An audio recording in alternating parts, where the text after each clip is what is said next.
This is the Rich Dad Radio Show. The good news and bad news about money. Here's Robert Kiyosaki. Hello. Robert Kiyosaki, the Rich Dad Radio Show, the good news and bad news about money. And today we have a very important show, as all of our shows are. This is about Bitcoin. And it is why it is the most important currency ever invented in the world. And for full disclosure, the Rich Dad Company does not recommend any investments, even though I have Bitcoin or real estate or gold or silver. We don't make recommendations. We're purely educational, and we want people to give different points of view. So today, for full disclosure, I own Bitcoin, and I understand why I do it, but I also own more gold and silver. I've been in silver since 1964 when I was a kid, and gold since 1972 when I was flying in Vietnam. And in my point of view, it's not who's right or wrong, gold, silver, or Bitcoin. It's just how much do you have, and that's my point of view on this whole thing. So we don't recommendations on if you don't like it, don't touch it. So our guest today is, excuse me, I mispronounced the name. It's Saifedean Ammous. Would you mind pronouncing it because I just probably butchered it. Yeah, that was good enough. Saifedean Ammous is how it's pronounced in Arabic, but Saifedean Ammous is good enough in English. Okay, because Kiyosaki gets butchered like crazy. So that's just call me Safe. Safe is good enough. Safe. So anyway, he's the author of the Bitcoin Standard, the decentralized alternative to central banking, which I agree with 100%. And he is the best-selling groundbreaking study of the economics of Bitcoin. And so, the reason I own gold, I started with gold and silver when I was 16 in silver and then 22 in gold, was I don't trust the banks. It's pure and simple. The Fed and the U.S. Treasury, because I studied that stuff. I flunked out of school, but I do know about the Fed. I do know about the Treasury. They're two different people. They're supposed to be, but today they're one. They're called Janet Yellen, Secretary of the Treasury, who was head of the Fed. And what Safe is talking about here is exactly the reason you should be in Bitcoin, also gold and silver. Because isn't that true? I mean, I don't know if you follow American politics, but when Joe Biden just said he's going to put Janet Yellen as Secretary of the Treasury, and she was head of the Fed, Federal Reserve Bank, that's communism. That's hardcore communism. That's centralized government. So I think what Biden has done is made our cases for gold, silver, and Bitcoin valid. So Saifedean, what caused you to write the Bitcoin Standard and the decentralized alternative to centralized communism? I mean, centralized banking.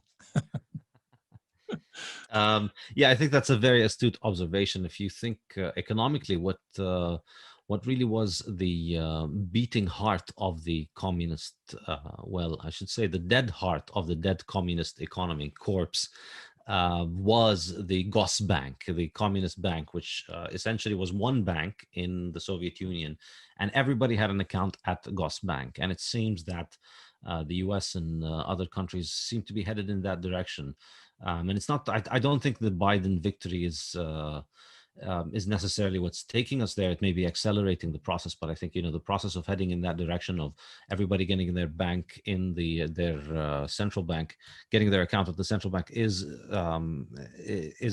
increasingly likely. And it seems not even the banking system is able to stop this. But I think the one alternative that is going to be offered, the one alternative that is available is Bitcoin. And that is the subtitle of my book, The Bitcoin Standard, the decentralized alternative to central banking. And I think whether you like Bitcoin or not, you have to admit that it is the only working alternative that exists today for central banking, essentially, because central banking has a monopoly on providing the currency, and it has a monopoly on international correspondence banking, transferring money from one country to the other. Both of those two things have to be done through central banks until Bitcoin came along and offered us one alternative. So really, it's the only decentralized and only alternative to that process. And that's the one very important aspect of Bitcoin. Wait. Hang on 1 second. You use a very powerful word in there. It's called only. Yeah. So you would dump all gold and silver and real estate and all that. Well, gold and silver are, they're substitutes for the monetary function in that they have a money supply that is not determined by a central bank, but they're unfortunately no substitute for international payments. That's the sad reality. There's no gold banking. You can't use your gold to pay internationally. You can't ship gold, and there's no gold settlement and clearance system. Wait, stop. I can. So please be careful, because I've been doing this Well, since I was a kid. Yeah, well, This is what you and I were getting into is, why do you Bitcoin guys have to dump on gold and silver? And why do gold and silver guys have to dump on Bitcoin? I don't understand. You think gold and silver is the enemy when really it's communism. no, I wasn't dumping on them. I was saying Don't use the word only, because there's other ways, my friend. I'm a lot older than you, and there are ways. Yes, there are ways, but there's no way to make payments. No matter what you do, in terms of there's no gold bank. You can't make a payment, buy something online with physical gold that gets shipped from the country to where you're buying it. You can use it yourself. You can store it. You can buy it and sell it. You can gift it. Okay, be careful. You're using the word only. You might not be the smartest guy in the world, because there's guys who are smarter than you. And because we've lived longer, we've done things differently. So just be careful. I just don't know why you guys get into this pissing match. I'm really not. Like, if you look at my book, the first 7 chapters are essentially all about gold, mostly about gold. It's all about gold, and I am a gold bug. I'm still, at heart, I still love gold, and I don't get into those pissing matches with the gold bugs. In fact, I'm usually one of the people that's trying to mend the bridges between the two. I'm gonna put you and Peter Schiff on the same show, and then we'll see who's really the most neutral. I've had a debate with Peter Schiff. You can Google it. It's on YouTube. There's me and Peter Schiff. We've had a debate once. You can see the perspectives. I'm not anti-gold. I think gold is good. It's just the problem with gold is that you can't make an international banking payment system work around gold since 1914, because the Bank of England and the Central Bank of the United States have essentially monopolized that trade, and Bitcoin gets around it. Bitcoin fixes this with your words only, and you can't. Those are called absolutes. It's been a century of people trying to build a payment system around gold and failing, and it gets captured by government. And that's because that's really the crux of the point of my book, is that Bitcoin improves on gold's monetary policy, but more importantly, Bitcoin improves on gold in the fact that it's much harder for governments to capture it and co-opt it. Well, we'll see. We'll see. Yeah. Look, I don't disagree with you. I'm just cautioning you. You're a young man. Yeah. And not that young, no. You're using those absolutes. That's true. I never do this. I will always do that. That's true.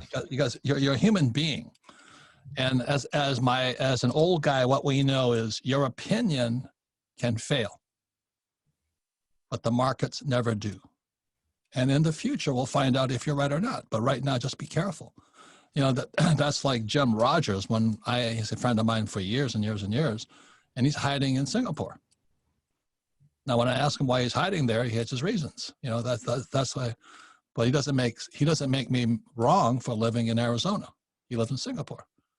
He says, well, Singapore is the only place in the world to live. And that's what gold and Bitcoin guys get into. The other thing is that what Rogers says, which I agree with, he says, you piss off the government with Bitcoin, they'll step on you. And I do agree with that. So you guys keep saying, well, we're going to take on the government of America, the centralized banks of America. They will step on you. They have guns, big guns. And I'm an ex-Marine. I'm a former Marine. So I understand what it's like to enforce the monetary system. So I'm just cautioning you. What I'd rather get into is why are you so, what are the advantages of Bitcoin for somebody like right now who has none? You can get into a pissing match with Peter Schiff and Rogers, but it doesn't do any good unless you really, it's entertaining to me. But I want to know why you think Bitcoin is going to go to the moon. You don't have to make gold and silver wrong, is what I'm trying to say. No, it's I'm again. I'm not trying to I'm not trying to be very absolutist about it. I'm just trying to distinguish the value proposition, which is that in the case of Bitcoin, the clearance of Bitcoin is performed using software and hardware that's relatively very cheap. So you need a few $100s to have equipment that can run the Bitcoin network, and actually probably you could do it for less than $100 I as mean, well. but why? Why would I bother? Well, why? Why? Well, you know, you said it. There's communism coming. You don't want to explore all the other options that are out there. Oh, I think let me ask you you should give it a chance. okay, for full disclosure, I own Bitcoin, okay? Yeah, I also own more gold and silver. that problem takes care of itself usually because your Bitcoin eventually appreciates more than your silver. It happens to most people See, who try both. you sit there with that arrogant young man's cocky attitude, and you're going to get your ass stomped on because I've had my ass stomped on because I had the same stupid attitude. I'm just trying to say this, okay? I'm going to ask this question, which nobody's ever answered me. Nobody has. The reason I Mhm, like gold and silver, I've started gold mines and silver mines. So there's Bitcoin mines. Okay. mhm. Now, that takes a lot of work. That's probably a 20-year process to start a gold mine. And the gold mine I started out of Toronto, Canada, TSE, the Toronto Stock Exchange, the Chinese government took from me. So you may understand now why I don't like doing business with the Chinese. But my silver mine out of Argentina is smoking along. I was producing silver at $1 an ounce. And today it's about $22 an ounce and all that. So I'm doing okay. Plus I made money selling the shares of the stock and all this stuff. So I'm doing okay. The question you guys have never answered for me is, why can't somebody else just produce their own Bitcoin? If the equipment is so cheap, why don't I just make my own? Yeah, thousands of people have produced thousands of other Bitcoins, but none of them can work on the Bitcoin network. I That's the know key thing. I don't see you guys get into those absolutes. Look, if it's all it is, No, no, this is an absolute because it's cryptography. Like I if know you I want understand to that, but pay somebody with Bitcoin, why can't I just? It's not like a gold mine. It's not a physical gold thing. It's just this tech. It's basically code. So why can't? yeah, well, and the gold is basically atoms in a sense, but we give it value. If you think about economics, economics is in the minds of people. If you study the Austrian school, value is subjective. We give things value. So we decide that this yellow shiny metal is very valuable. We decide that the silver shiny metal is a little less valuable, but also quite valuable. And we also can decide that digital tokens that can clear payments and clear messages with payments on a network that has wide acceptability around the world, that has high level of reliability in the fidelity of its transactions, we can also decide to give that value. There's no difference. It doesn't have to be material. There are a lot of things that are immaterial that have value. So you're saying it's the acceptance and the network of Bitcoin that gives it its value. And specifically, there are reasons why it is the network of Bitcoin. And it's not just because it's a first mover advantage or it's because it's the biggest network. It's specifically because the Bitcoin network is the only network that has grown from day one, almost independently, not controlled by anybody, and grown according to the rules of the protocol, not according to somebody running the protocol. The guy who made it disappeared. I understand that, but why couldn't I start my own with my little Apple Mac computer? How can you start your own and Why not be couldn't able I to if it's control? just code? You can start it, but you can't start it and not be in charge of it. That's the problem. How do you start one that you don't control? That's the tricky part. So Bitcoin had a lucky set of circumstances where the guy who made it disappeared for whatever reason, and then it continued to operate without anybody in charge.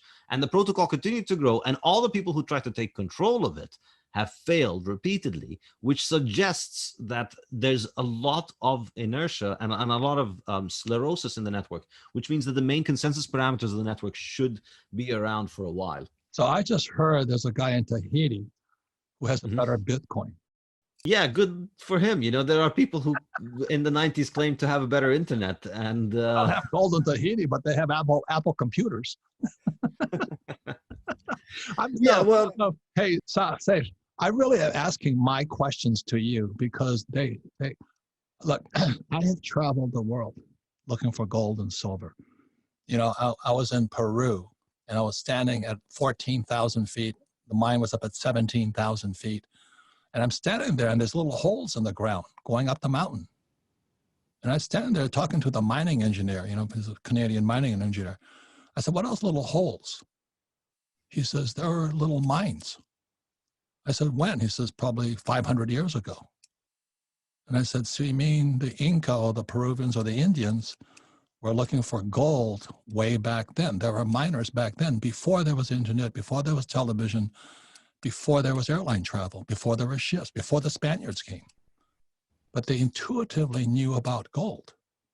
And that's so, every time I talk to you guys, I said, well, you cannot break Bitcoin. I go, well, I don't know about that. So that's why I'm sincerely asking you the question, why couldn't I sit here with my little $1,000 MacBook and start my own little mine and produce my own little coins? You can try and mine on the Bitcoin network. Just you can go and try and mine gold with your own hands. But, there are better ways for you to make gold, which is, write books and make your beautiful and great shows. And then you're able to make money from that. And then you can buy your gold. It's just a more efficient way of doing it. It's the same thing with Bitcoin. You can mine your own Bitcoin. You can do it with your laptop, but you're just going to waste electricity and make very, very, very, very few coins from it. Okay. So, okay. I mean, I got the same answer and I get the same arrogance for all you Bitcoin guys. I just don't get it, because I'm really not trying to be arrogant. I'm sorry. I'm coming off. Anyway, I'm just doing my best right now because I really want the answers from moi, because I've started my own mines. I've seen 1,000-year-old mines, I've seen them. And human beings are something inherent in the human nature. So you're not talking to some idiot who buys gold at a gold store. That's what I'm trying to say. No, absolutely not. Okay. So anyway, we'll come back. We've been going more into this. Really, I appreciate your smiling and candor, but I'm sincere in my questioning because I really would like to know, because I have started gold mines and silver mines and oil wells, and I've all produced a lot of money. But I just want, and I own Bitcoin. I'm very happy with it and all this. But I would just like our readers to know, or listeners to know, why Bitcoin is as valuable as it is, and what are the chinks? How could it be cracked? That's what I want to know. So we come back. His name is Safi Dean and Amos, and you're a great sport, man. We'll be right back. Thank you. Welcome back, Robert Kiyosaki, the Rich Dad Radio Show, the good news and bad news about money. Once again, you can listen to the Rich Dad Radio program anytime, anywhere on iTunes or Android and YouTube, as long as they don't take us off the list because we say stupid things. And then all of our programs are archived at richdadradio.com because repetition is how we learn. So if you listen to this program a second or third time, you'll learn even more because you learn more by listening to it again. I do it all the time. But most important, if you have friends, family members, or business associates, the reason we archive it at richdadradio.com is so that you can listen, your friends and your family can listen to it, business associates, and then discuss it, because that's how we really learn. We don't sit there in a classroom just listening to some idiot school teacher tell us about life when they don't even live. So our guest today is Safi-Dean Amos. Is Safi-Dean Amos? Yeah. And he is the author of the Bitcoin Standard. All of his friends said, you got to get this guy on the show because this guy really knows what he's talking about. And I agree he does. And the Bitcoin Standard, the book, is a decentralized alternative to central banking. And he is the best-selling groundbreaking study of the economics of Bitcoin.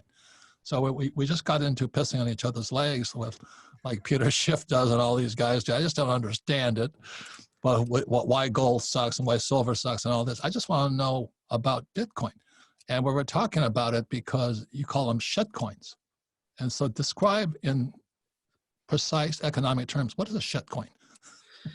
Basically, the term shitcoin has been mentioned in Congress now. It's in the congressional record after Representative Warren Davidson mentioned it last year. And it's the definition I would venture for it, and I think a lot of people will agree with this. A shitcoin is a form of money that has somebody at the top of it who can just make more of it at their will. And so anything that has somebody in charge who can make more of it is a shitcoin. And so that there are, I think, 5,000 or 6,000 shitcoins that are digital that copy Bitcoin's code in certain ways and do the same thing that Bitcoin does, but they have a guy in charge or a group of people in charge, all of them. And essentially those people can change the supply at any point in time. Okay, It's so very easy for them. so I'm asked this question. So it was in the code. I'm not saying the Bitcoin was, I think I love about Bitcoin was this, as its price went up, or its value went up, its volume went down. Whereas the US dollar, by your definition, is shitcoin. Because as the value of the dollar comes down, its volume goes up. They print more of it. Yep, exactly. But you understand, so that's why I like gold and silver also, is because I don't trust a shitcoin called the US dollar. Absolutely. That's exactly the point that I make in my book. The first 7 chapters of my book are to make this point, that the most important thing in money is the stock to flow ratio. It's the ratio of the existing stockpile, of the existing supply, to the flow, to the new production. And things that have a high stock to flow have always historically been money. And historically, the thing that has had the highest stock to flow is gold. And second place is silver. Bitcoin is different because its stock to flow now is going to overtake gold's stock to flow. It's going to become higher than gold over the next few years. And that's why I own it. But let me ask this question. Okay, so that's the, so why can't, the question was, we had these things called ICOs, initial coin offerings and all that. Are those shit coins? These are shit coins. Yes, absolutely. They're definitely shit coins. All the ICOs, all the other coins other than Bitcoin, they are shit coins because all of them, you know, whatever you think about the technology and the things that they're doing, there's a group of people behind them who could get together and change the supply quite easily. With Bitcoin, we know for a fact that this is very, very, very difficult to happen. And I would like to tell anybody who thinks that it can happen, you know, to go ahead and try and do it, because we've had a concentrated cartel, essentially, of the most significant businesses in Bitcoin, along with some of the most important developers in Bitcoin, and a lot of people with a lot of Bitcoin get together a couple of years ago and try and change the code behind Bitcoin to change one small parameter in the code of Bitcoin, not even change the supply, and they couldn't do it. None of the other coins have that. The US dollar doesn't have that. You know, there's people in charge of the US dollar who can make an endless amount of it. And that's why it too, and all national currencies, in my opinion, are shit coins. So, yeah, I understand that. So are you saying it's almost impossible for somebody to write a code alongside Bitcoin's code or duplicate the code, but call it Joe's coin? It is possible. You can do it, but good luck with doing it and getting the market to value that as if it is Bitcoin. So it's as if, you know, if the Zimbabwean central bank prints more dollars, that's not going to devalue the US dollars. People can tell the difference. Just because they're both called dollars, that's different. And so all these other coins, if you look at their charts, you know, over 5 years, all of them end up basically flatlining against Bitcoin. They tend towards zero and continue to collect more zeros next to the decimal point as they tend toward absolute zero and zero liquidity. I understand that, because when I was starting off in gold, you know, they said, what's the definition of a gold miner? It's definition of a gold miner is a liar standing next to a hole in the ground. You know?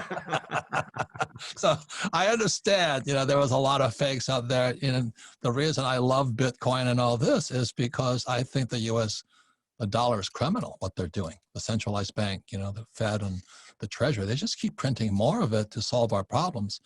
So this is and that's the reason I have gold, silver, and Bitcoin, is because the Fed and the US dollar, and in my opinion, all fiat currencies, with the euro, the yen, and the peso, they're shit currencies. I mean, would you agree? You're not going to get any argument from me about that. Yeah, I know that. My question is then, if the Fed and centralized banks come up with centralized coins, what's your opinion on that? Because that's why I'm asking. That's why I talk to guys like you. What do you think is going to happen? I think people think that this is competition for Bitcoin, but in my mind, it's advertisement for Bitcoin. This is just them telling you what is really valuable about Bitcoin. That, hey, you know, sign up, take our currency where the supply is up to us. We determine it at any point in time, and we can always give anybody as many as we want. And you get no say in the supply, and you can't even know how many there are. And also, we get to figure out all the transactions done by you, and we can, you know, if we don't like your Facebook posts, you don't get to eat for a month. I like your attitude. Anyway, yeah. So if you know, Janet Yellen was Treasury, and she was Fed, and if Biden stays in, shall become treasury, which is communism. When the treasury and the Fed are one, that's centralized government. So are you saying that if Biden came out with the Biden coin, it would be a shit coin? Yeah, I mean, we already have something very similar, which is the dollar. I mean, people think these central bank digital currencies are going to be a big deal. They're really not very different from the current currencies because they are, after all, centralized, and their supply is run by the government, by the central bank and the government. That. So it's just more consolidation of power. And I think the dangerous thing. No, what you're saying is they can't do it. The Fed cannot do it, or the treasury and the government can't do it. I think they can produce a shitcoin, but they cannot produce something that competes with Bitcoin.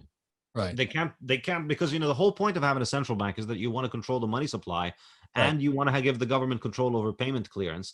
And Bitcoin takes those two things away from government and puts them in code.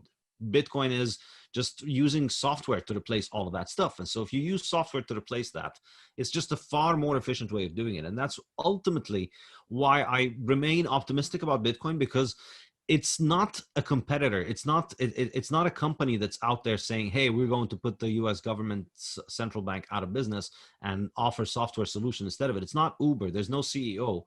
It's a software solution. It's an open source software solution that anybody can adopt. I understand that. I just want to, but that's why I own it. The other thing too is a complaint, which took me a while to get over. Was it in 2017, that Bitcoin hit 20K, I think, and around there. Yeah. And it crashed down to what, 300 or something? To 3,000. 3,000.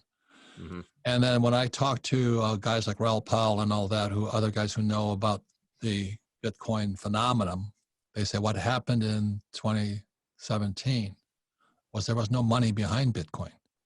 He says in 2020, there's money behind it now. And Raoul Pal says there's a wall of money behind it now. Yes.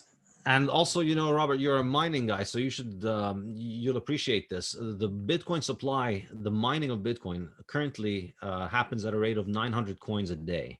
Up until May this year, it used to happen at 1,800 coins a day. And 4 years before that, it was 3,600. And then before that, the 4 years before that was 7,200. So every 4 years, the new supply of Bitcoin drops by half. Yeah. So this is my question to you. Okay. So next question is, so let's say it gets down to there's 21 million coins. That's it. We're finished. How do 21 million coins supply the world economy with money?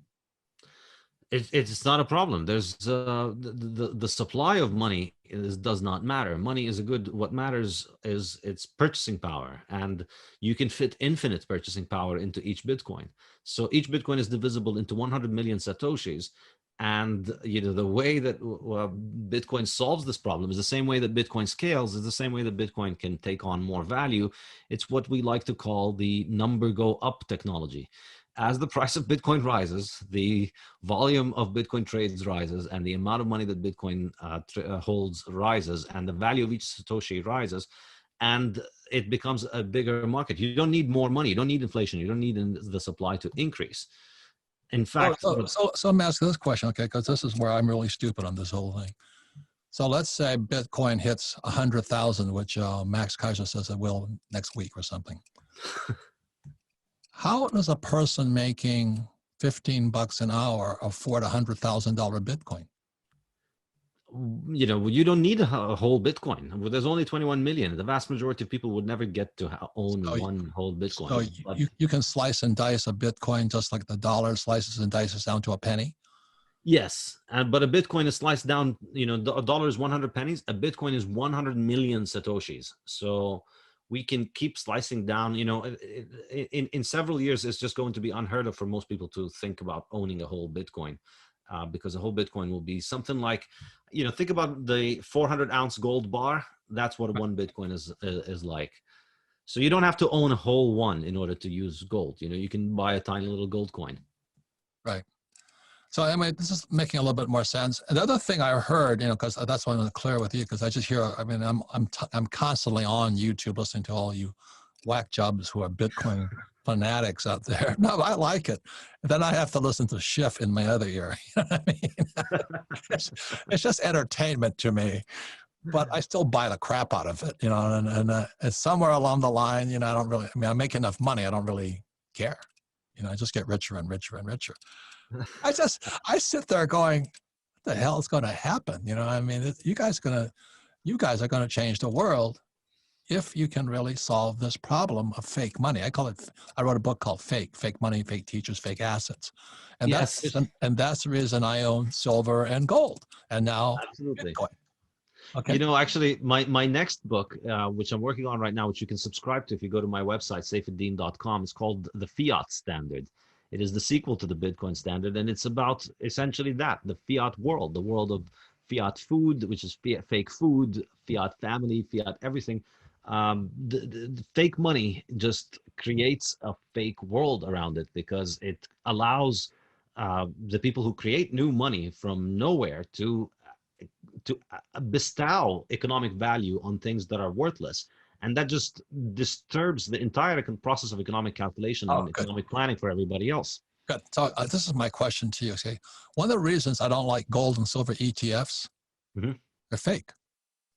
Yeah. I really don't know if there's really gold or silver behind of it. And now I'm hearing more and more that Bitcoin guys are coming up with fake Bitcoin or paper Bitcoin, like an ETF or something like a coin. Is that happening?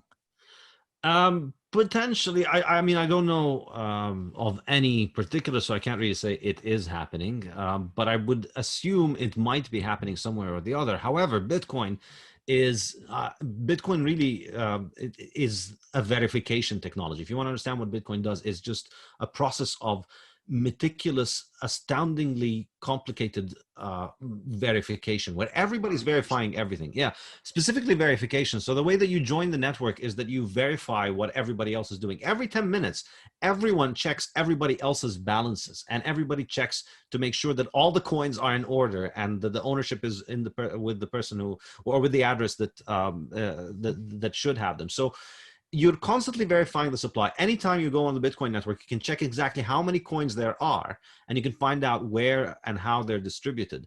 So it is really the... But aren't some people now offering, if I give them my Bitcoin, they'll pay me interest for it? Well, yeah. So what happens now is so you can own your own Bitcoin. If you own your private keys, then you have your own Bitcoins on the network. And that is the equivalent of holding your own physical bars of gold with your own hands. You verify them, you verify the purity, you put them through the most expensive, sophisticated spectrometer, and you verify them and you hold them and they're yours. That's what it is to own your own Bitcoins. But if you go towards some of the other solutions, well, in that case, you don't own your Bitcoins. You own a claim on the Bitcoins that are held by the ETF or by the, well, there's no Bitcoin ETF, but there's... Isn't that shitcoin again? Yeah, well, yeah, which is why, most Bitcoiners will tell you should hold your own private keys. Or if it's not your keys, it's not your Bitcoin. You have essentially a promise from somebody that tells you they will pay you back your fiat value of your Bitcoin. But isn't that the same thing they did with gold and the dollar, fake dollars, and yeah, absolutely. But Bitcoin essentially offers you the solution where you can verify for yourself and you can take ownership of your own coins yourself in a way that you can't do with gold. I could. Well, but you need a giant spectrometer to verify No. People will. I can buy a fucking ETF, which I don't trust. I don't trust. Yes. It. You know what I mean? How do you trust physical gold? If you were to go out and buy $1 million of physical gold, how are you going to verify that this is actual gold? You're going to need several tens of thousands of dollars worth of equipment. I'm a miner. I have all that stuff. Trust me. Yes, you are a miner. You have all that stuff. But Bitcoin allows the equivalent stuff in Bitcoin is worth a couple of $100. I want to know why are guys going to fake Bitcoin now? They're offering me interest on my Bitcoin. Yeah, they're probably lending it out. They're at fractional reserves, in my opinion. So I would not want to get into that. But that was. I just wanted your opinion on it. I would not get into it. I would not recommend it. And also, I think, but it doesn't harm you as a Bitcoiner because I understand. This stuff, I understand as long as you control the physical. Yes, exactly. But also, Yeah, with fiat money, if somebody does that, you're affected even if you're not part of the bank, because your central bank is going to have to bail them out. With Bitcoin, if this happens, this blows up. There's a short squeeze on Bitcoin. The value of your Bitcoin goes up. I understand. I just get pitched all the time. They said, give us your Bitcoin and we'll pay you interest for it, but you got no interest on it. Well, it's the same thing they say about gold. There's no interest on gold. I said, well, I don't need interest. But people who will get sucked into what I call the fractional reserve fiat currency trap. And that's what I want to talk to you about. One last thing, okay? I also heard, because Bitcoin, let's say Bitcoin goes to $500,000 a coin, that it's only going to be used for major purchases like businesses and stuff like that, whereas the Satoshis will be for trading independently. Would you say that's true? I mean, that's just a matter of units. I think, yeah, for most things, because one Bitcoin is 100 million Satoshis. So if Bitcoin is worth, say, $1 million, it's not every day that you're going to be denominating transactions in Bitcoin. You're not going to quote your lunch in 0.000000037 Bitcoin. You're just going to use. Right. So the reason I'm bullish on Bitcoin is because of everything you've said. But also, I don't trust the dollar at all. But I've been buying it. I didn't buy it at 3,000. I'm buying it at 9,000. I'm doing pretty good. I have a lot of it, But eventually, it's going to allow me to make major purchases that I wouldn't have been able to do had I saved 9,000 US dollars, right? I mean, isn't that kind of the... Yeah, exactly. I think it's the way that it's evolving. If it continues to work the same way, just because it is harder money, is that people whose value is parked in the harder money will appreciate, and people whose value is parked in the easier money will depreciate. So essentially, we're going to see the dollar-based economy shrink as a part of the pie, and Bitcoin grow as a part of the pie. Currently, Bitcoin is like 0.2, 0.3% of the global money supply. So it's still a little, well, not a drop in a bucket, a drop in a cup. But it could grow, if it grows further, it just becomes a more significant part of that cup. And who knows, maybe it becomes the whole cup one day. Good. So I want to have you back on as this thing progresses and all that. Let me give you a website, SAIFEDEAN.com. Yep. His book is The Bitcoin Standard, the Decentralized Alternative to Centralized Banking. So I thank you for being a good sport, and we'll have you and Peter Schiff on next week. Thank you very much. Thank you so much. It was a pleasure. Thanks a lot. Thank you. Take care.